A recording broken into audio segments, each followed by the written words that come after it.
بسم الله الرحمن الرحيم. اللهم صل على محمد وآل محمد. إلهي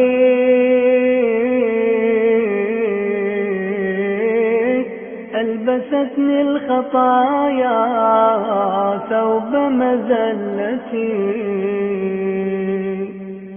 وجللني التباعد منك لباس مسكنتي، وأمات قلبي عظيم جنايتي، فأحيه بتوبة منك يا أملي وبغيتي، ويا سؤلي ومنيتي، فوعزتك ما أجد لذنوبي سواك غافرا، ولا أرى لكسري غيرك جابرا، وقد خضعت بالإنابة إليك، وعنوت بالاستكانة لديك، فإن طردتني من بابك فبمن ألوذ، وإن رددتني عن جنابك فبمن أعوذ، فوا أسفاه من خجلتي وافتضاحي، ووا لهفاه من سوء عملي واجتراحي. أسألك يا غافر الذنب الكبير، ويا جابر العظم الكثير، أن تهب لي موبقات الجرائر، وتستر علي فاضحات السرائر، ولا تخلني في مشهد القيامة من برد عفوك وغفرك، ولا تعرني من جميل صفحك وسترك. إلهي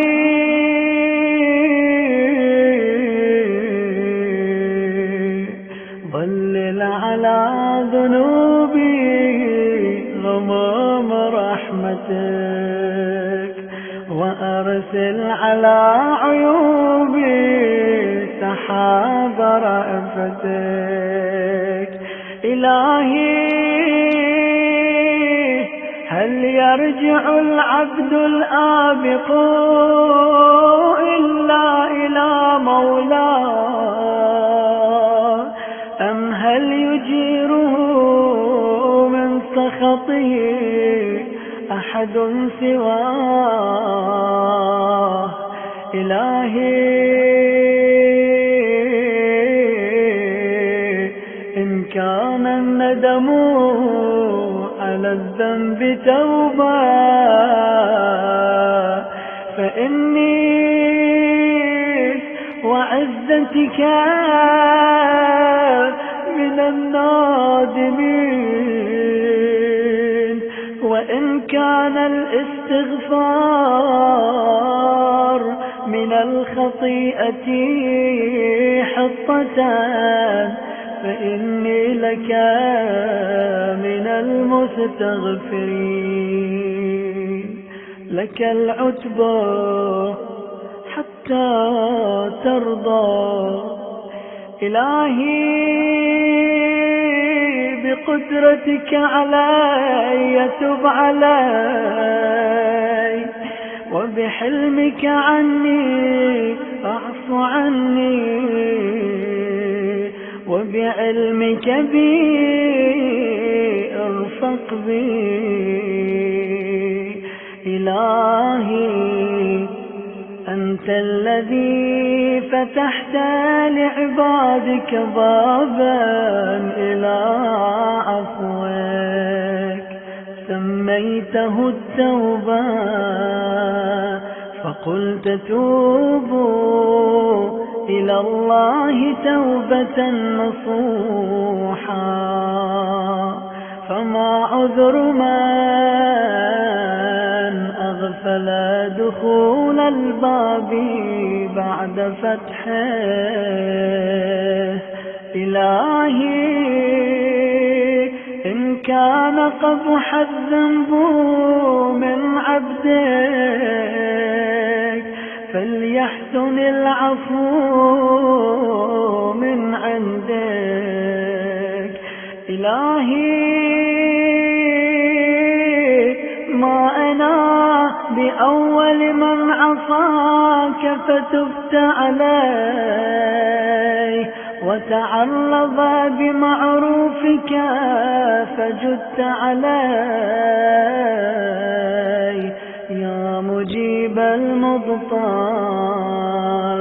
يا كاشف الضر، يا عظيم البر، يا عليما بما في السر، يا جميل الستر.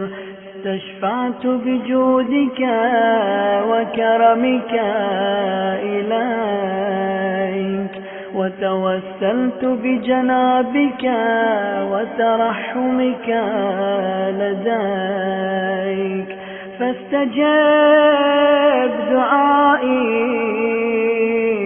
ولا تخيب فيك رجائي، وتقبل توبتي وكفر خطيئتي بمنك ورحمتك يا أرحم الراحمين.